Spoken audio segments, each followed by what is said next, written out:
Hello friends, welcome back to my YouTube channel and the last class of quadratic equations we have done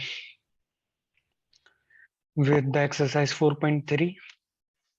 कुछ question रह रहे थे.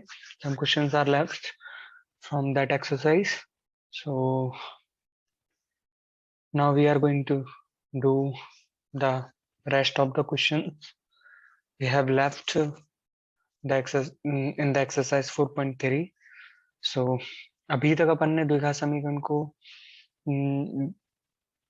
कैसे हल करते हैं ये अपन ने सीख चुके हैं पूरी तरह से. तो तीन विधियां होती हैं. एक तो होती है श्रीधराचार्य सूत्र होता है, एक होता है गुणनखंड विधि और एक होता है वर्गमूल विधि, वर्ग बनाने की विधि या फिर वर्गमूल विधि से. तो श्रीधराचार्य सूत्र को द्विघात सूत्र भी बोलते हैं. जैसे मैं तुम्हें कोई स्टैंडर्ड फॉर्म दे दूं एक्स स्क्वायर प्लस में बी एक्स प्लस में सी, इसके बाद मैं एक रिवीजन वीडियो डालूंगा, क्विक रिवीजन वीडियो, तो वो देख लेना. तुम्हें उससे पूरा समझ में आ जाएगा कि पूरे प्रश्नावली का सार क्या है, पूरे शॉर्ट एंड स्वीट प्रश्नावली क्या है इसमें. ठीक है, मैं शॉर्ट एंड स्वीट तरीके से समझाऊंगा उसमें कि किसी कोई भी अपन के पास क्वाड्रेटिक इक्वेशन दी हुई है भाषा के रूप में, मतलब जैसे कि कोई लैंग्वेज दी हुई हो कि उसकी उम्र उससे दो अधिक है, तीन अधिक है, तो ऐसे करके तो मैं उसे भी बताऊंगा. इसके बाद उसकी एक रिवीजन वीडियो रह जाएगी सिर्फ उसकी, तो वो भी ढंग से देखें. ठीक है, जिन्होंने पहले वाले क्लास तक नहीं पढ़ा है तो वो पहले वाले क्लास तक जरूर देख के आए. ठीक है, तो एक सेकेंड प्लीज.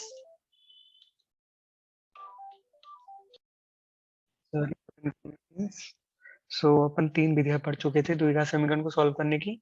तो किसी भी स्टैंडर्ड फॉर्म होता है, जैसे द्विघात समीकरण का स्टैंडर्ड फॉर्म होता है एक्स स्क्वायर प्लस में बी एक्स प्लस में सी. तो पहले अपन को जैसे कोई भी इक्वेशन दी हुई है तो पहले अपन को उसको किस में चेंज करना है, स्टैंडर्ड फॉर्म में. बी का मान माइनस भी हो सकता है प्लस भी हो सकता है. तो ये मत सोचना कि जैसे तुम्हारे पास कोई इक्वेशन दी हुई है x square minus 8x plus में 15 इज इक्वल्स टू 0, तो ये स्टैंडर्ड फॉर्म ही है. बी का मान प्लस में ना लेके माइनस में कर दिया है यहाँ पे. ओके, तो एक तो होती है श्रीधराचार्य मेथड जिसके सूत्र होता है एक्स बराबर minus B plus minus under root में B square minus 4ac upon 2a. तो किसी भी क्वाड्रेटिक इक्वेशन को जब सॉल्व करेंगे तो अपन के पास दो सॉल्यूशंस आने हैं, दो सॉल्यूशंस आने हैं. और अपन किसी भी जो क्यूबिक इक्वेशन को सॉल्व करेंगे, अर्थात एक्स क्यूब प्लस में 3x स्क्वायर प्लस में 4x प्लस में 5, तो उसके तीन मूल आएंगे, हमेशा तीन सॉल्यूशंस आएंगे. बी स्क्वायर माइनस 4ac अपन में 2a, मतलब समीकरण में जितनी ऊंची घात होगी ना उतनी उसके सॉल्यूशंस आएंगे. ओके, तो minus B plus minus under root में बी स्क्वायर माइनस 4ac अपन 2. ओके, अब गुणनखंड विधि से कैसे सॉल्व करते हैं. bx को कुछ इस प्रकार से तोड़ना है कि जोड़ने पे bx आए और गुणा करने पे एक्स स्क्वायर और सी आए. ठीक है, और एक होती है वर्ग बनाने की विधि जो अपन पढ़ रहे हैं करेंटली. तो मैं अब सब क्वेश्चंस की तरफ बढ़ रहा हूँ जो अपन से रह रहे थे. ठीक है, तो आइए कुछ क्वेश्चंस को करते हैं. ठीक है, तो ये स्क्रीन शेयर करता हूँ मैं.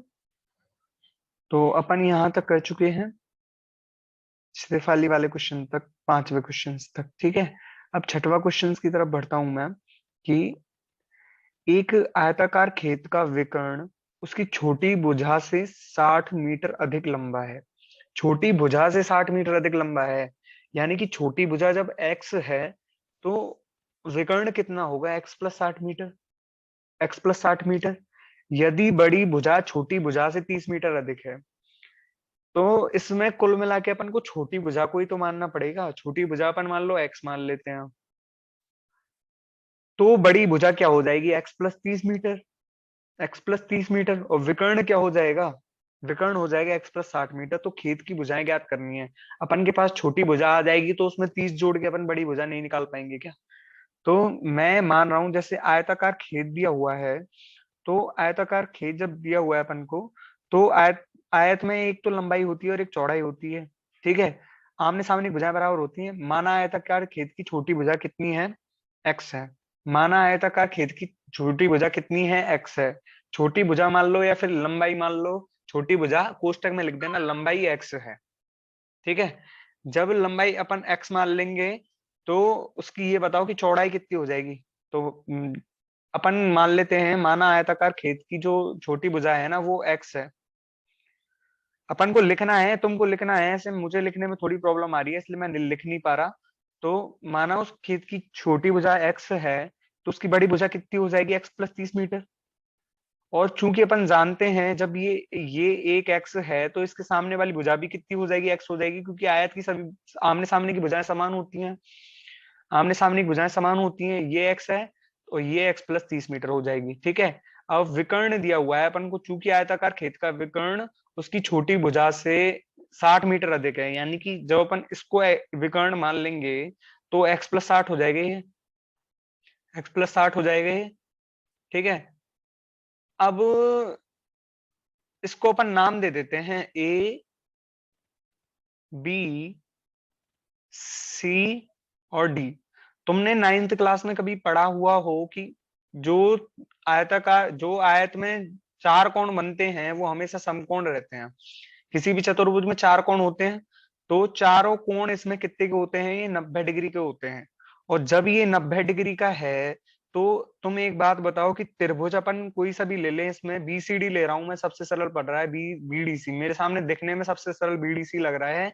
तुम ए ए ए बी डी भी ले सकते हो, है ना, और कोई सा भी ले सकते हो। तो मैं ले रहा हूँ B C D. B C D में यदि अपन देखें तो कोण सी एक समकोण है, और समकोण जब है तो अपन पाइथागोरस प्रमेय लगा सकते हैं। पाइथागोरस प्रमेय के अनुसार, पाइथागोरस प्रमेय के अनुसार भाषा तुम्हें खुद से सेट करनी है भाई। जिस दिन भाषा को सेट करना सीख जाओगे ना मैथ्स में, तो उस दिन ये समझना कि 10th क्लास में तुम बहुत आगे चल रहे हो, कि भाई थ्योरी एग्जाम्स में तुम्हारे नंबर आ सकते हैं। ठीक है। तो यहाँ पे लिखना है पाइथागोरस प्रमेय के अनुसार, बताओ x प्लस 60 का होल स्क्वायर, x प्लस 60 ही तो होगा ना, कर्ण का स्क्वायर इज इक्वल टू आधार स्क्वायर प्लस लंब स्क्वायर। तो इसमें कर्ण कितना है, x प्लस 60, x प्लस 60 का whole square is equals to x plus 30 का होल स्क्वायर, x प्लस में 30 का होल स्क्वायर, और प्लस कितना एक्स स्क्वायर, प्लस कितना एक्स स्क्वायर। ठीक है, प्लस कितना एक्स स्क्वायर। ठीक है। तो अब यहाँ पे इसको सॉल्व करना जानते हो, ए प्लस बी का होल स्क्वायर से इसको खोल देंगे तो ए स्क्वायर प्लस 2ab यानी कि 2 × 60 × x यानी कि 120x। ठीक है। प्लस में 60 का स्क्वायर, 60 का स्क्वायर कितना हो जाएगा 3600, 60 का स्क्वायर कितना हो जाएगा 3600। ठीक है। एक सेकेंड रुको, दोबारा से शेयर करता हूं मैं। 60 का स्क्वायर कितना हो जाएगा 3600। तुम्हें ये इक्वेशन सॉल्व करनी है, ये इक्वेशन सॉल्व कर दोगे तो x की मान आ जाएगी अपन के पास, यानी कि छोटी भुजा का मान आ जाएगा उसकी का। ठीक है। तो बराबर एक्स स्क्वायर प्लस, मैं एक्स स्क्वायर कर रहा हूं मैं डायरेक्ट यहाँ से 2x स्क्वायर। ठीक है। प्लस में 60x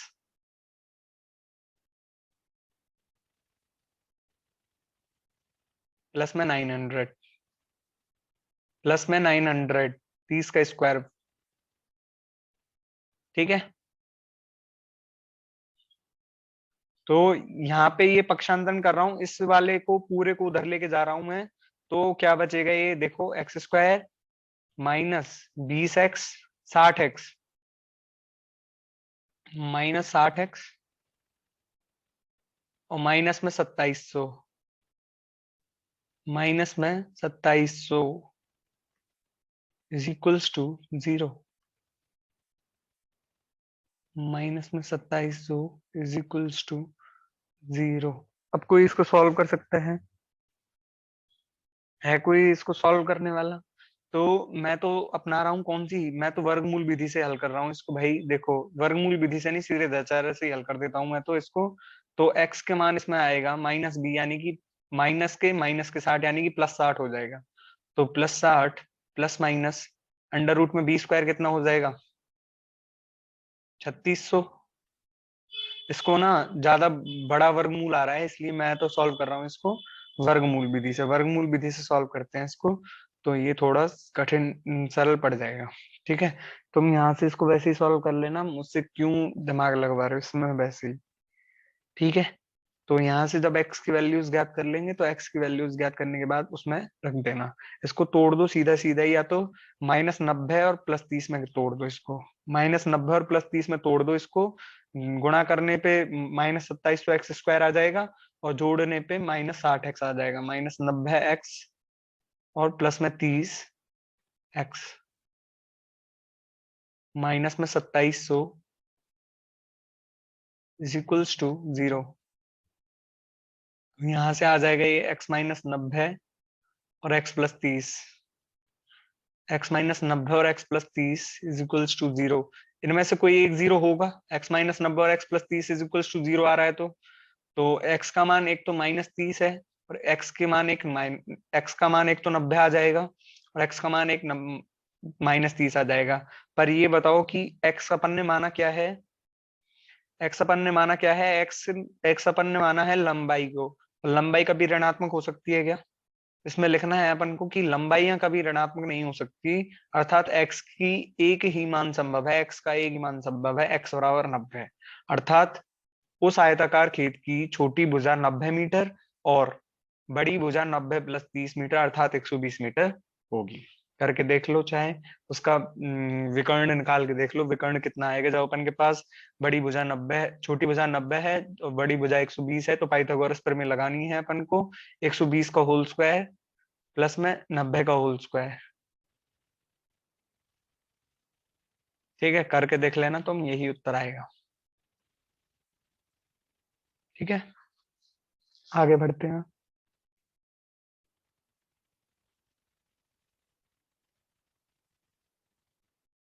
दो संख्याओं के वर्गों का अंतर 180 है। छोटी संख्या का वर्ग बड़ी संख्या का 8 गुना है।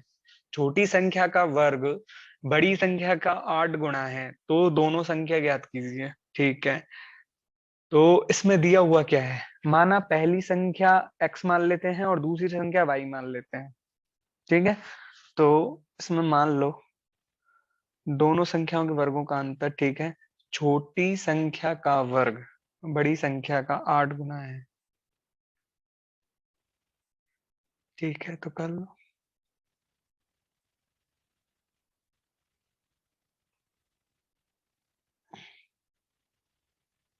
इसमें दिया हुआ माना, देखो दोनों संख्या मान लेते हैं। माना वे संख्याएं, मतलब दो संख्या, छोटी वाली संख्या x और बड़ी वाली संख्या y है। छोटी संख्या x तुम लिख लोगे ना, x एंड y। मैं तो डायरेक्ट तुमको भाषा देखो बोल तो जा रहा हूँ, जैसे जैसे तुम इसको देखते जाओ और वैसे वैसे इसको समझते जाओ। माना छोटी संख्या x है और बड़ी संख्या y है, तो दिया हुआ, तो प्रश्नानुसार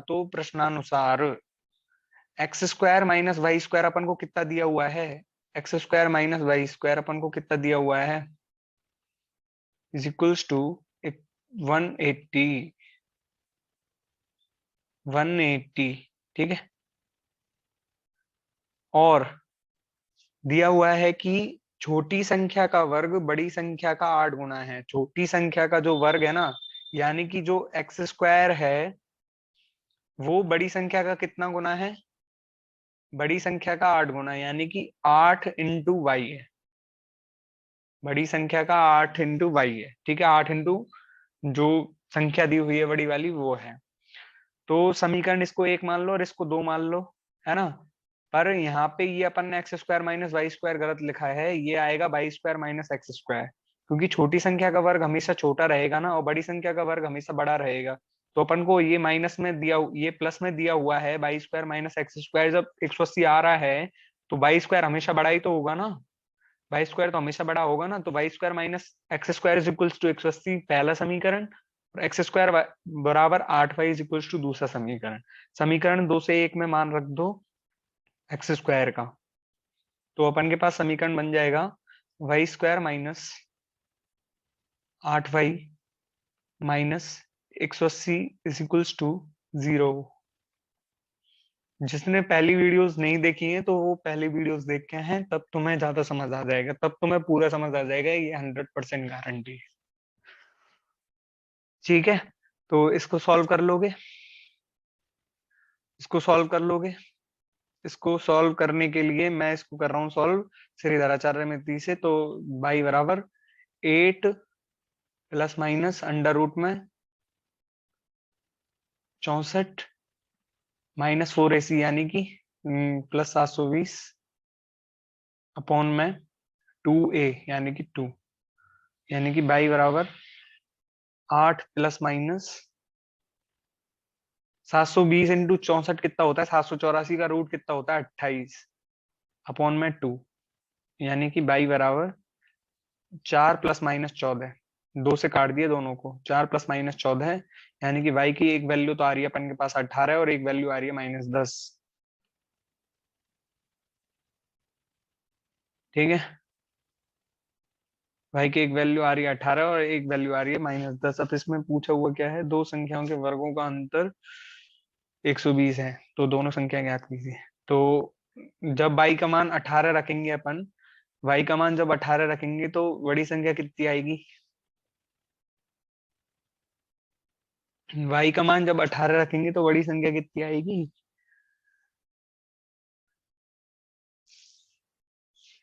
y का मान 18 रख के देख लो तो x का मान कितना आएगा, इसमें रख के देख लेना। y x का मान आएगा एक तो 12, और जब y का मान अपन -10 रखेंगे, ठीक एक सेकेंड रुको, जब y की वैल्यू अपन रख रहे हैं कितना 18 आ रही है ना, y की वैल्यू, y की वैल्यू जब 18 रखेंगे तो x की वैल्यू आ रही है अपन के पास 12,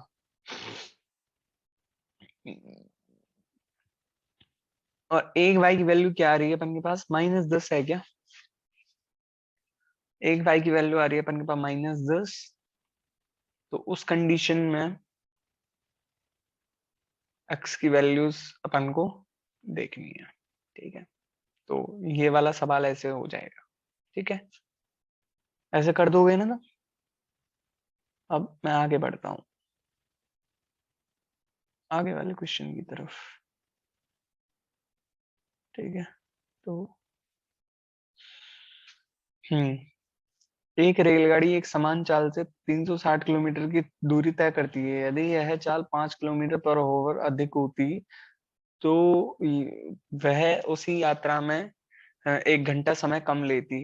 रेलगाड़ी की चाल ज्ञात कीजिए। ठीक है, तो इसको तुम करोगे खुद से करोगे। ठीक है, इससे पहले जैसे सवाल है ये सेम टू सेम मैं करा चुका हूँ एक उदाहरण, यदि ये चाहते हो तो ये भी करा देता हूँ एक बार। ठीक है, 5 मिनट्स लगेंगे इसको करने में, तो ये भी करा ही देता हूँ। ठीक है, दूरी कितनी है देखो, अपन को इसमें ना तो टाइम पता है ना कुछ पता है, तो अपन मान लेते हैं, माना माना रेलगाड़ी की चाल x है, चाल बराबर x मान लेता हूं मैं, तो चाल बराबर x किलोमीटर पर ओवर। मैं तो पूरा पूरा नहीं लिख रहा भाई, मुझे लिखने में थोड़ी प्रॉब्लम होती है इसको लैपटॉप पे। ठीक है, तो माना रेलगाड़ी की चाल x किलोमीटर पर ओवर, और समय बराबर t ओवर, समय बराबर t ओवर। ठीक है, समय बराबर t ओवर। तो कथन फर्स्ट कथन फर्स्ट के अनुसार, कथन फर्स्ट, ठीक है, चूंकि चूंकि लगा के लिखना है, चूंकि चाल चाल बराबर दूरी बटे समय, तो x बराबर कितना हो जाएगा, 360 बटे टी, यानी कि एक्स टी का मान आ रहा है अपन के पास 360, 360। ठीक है, समीकरण नंबर 1 नाम दे दो इसको। अब कथन second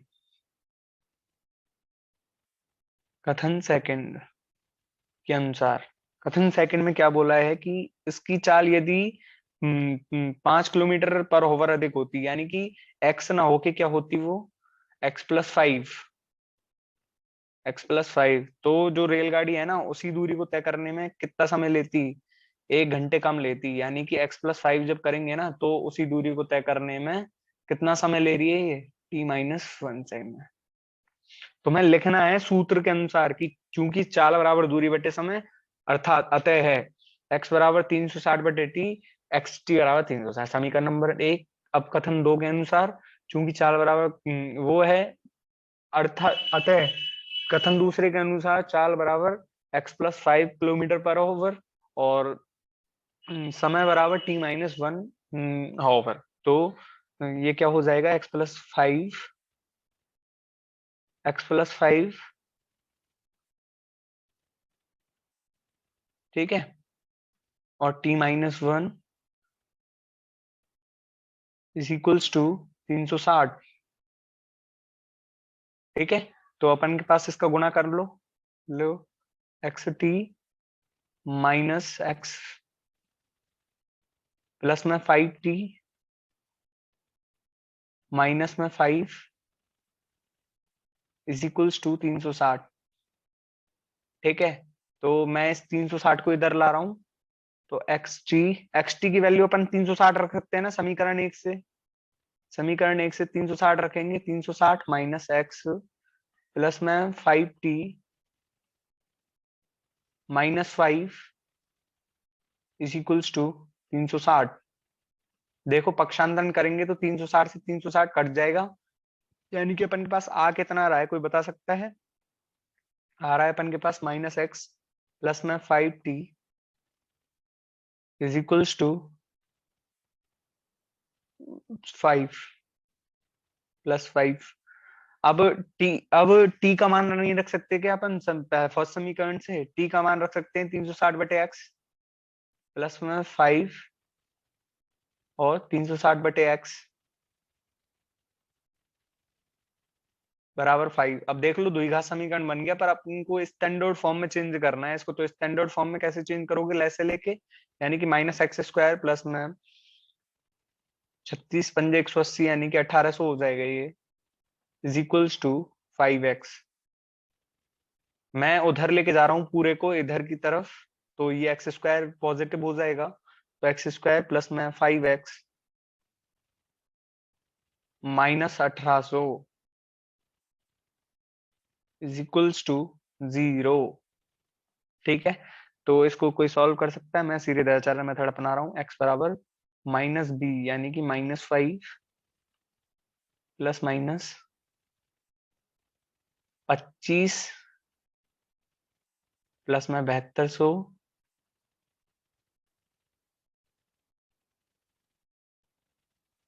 upon 2,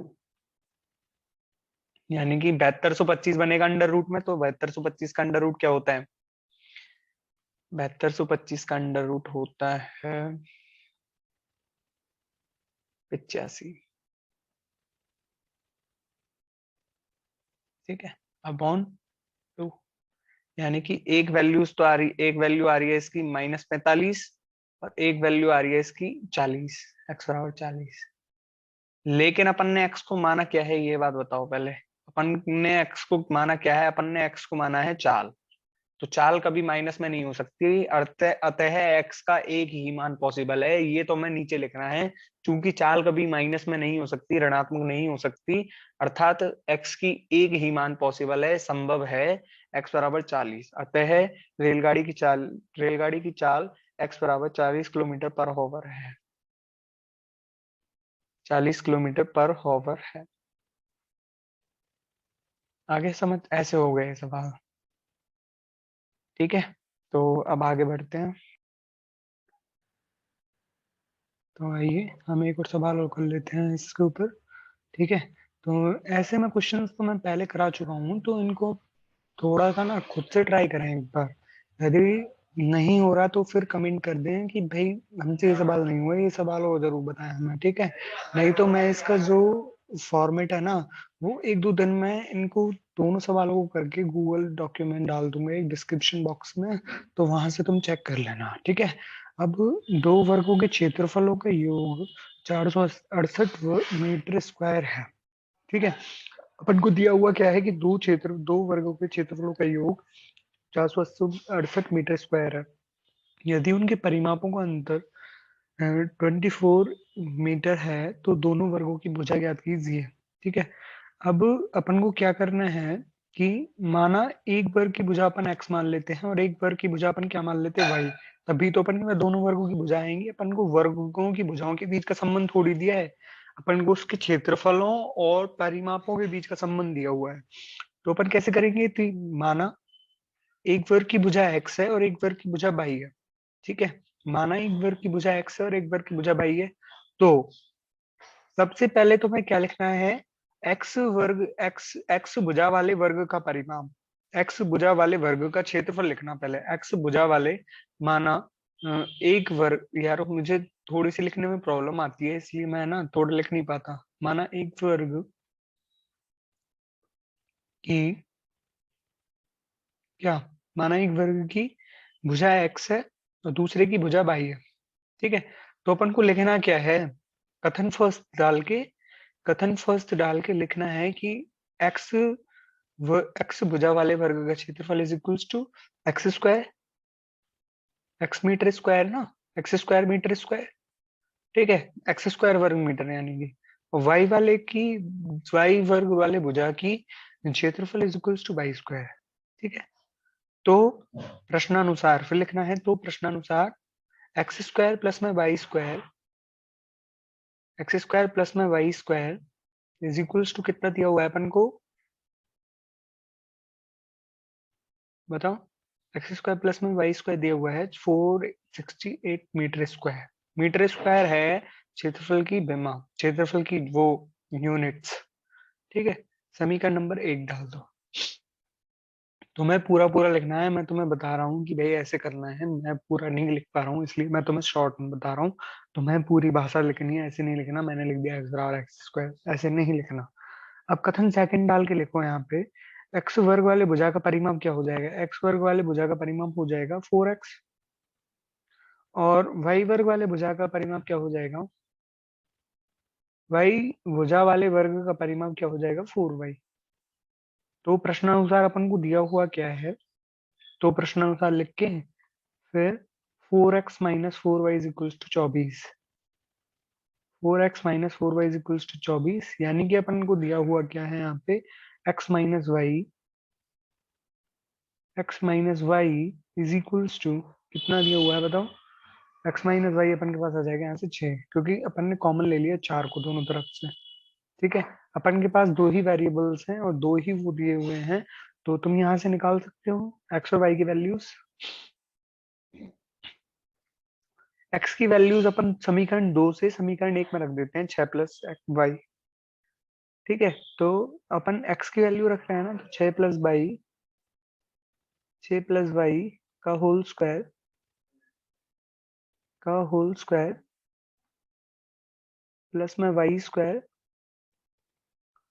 is equals to 4868, ठीक है। तो इसको सॉल्व करके लिख रहा हूँ मैं डायरेक्ट ही, है ना। तो देखो वाई स्क्वायर प्लस में वाई स्क्वायर कितना हो जाएगा, 2y स्क्वायर, इसको खोल रहा हूँ मैं साथ ही साथ ही, प्लस 2y, 2 12y आएगा ना ऐसे, 6 plus 6 into y is equals to 6y, into 2 करेंगे तो 12y प्लस 36 होना है, 36 में 468 उधर से आएगा, तो बताओ 432 बचेगा ना, 432 इज इक्वल्स टू 0। अपन दो कॉमन लेते हैं इधर से, तो बाई स्क्वायर प्लस में 6y माइनस में, बताओ 216 इज इक्वल्स टू 0।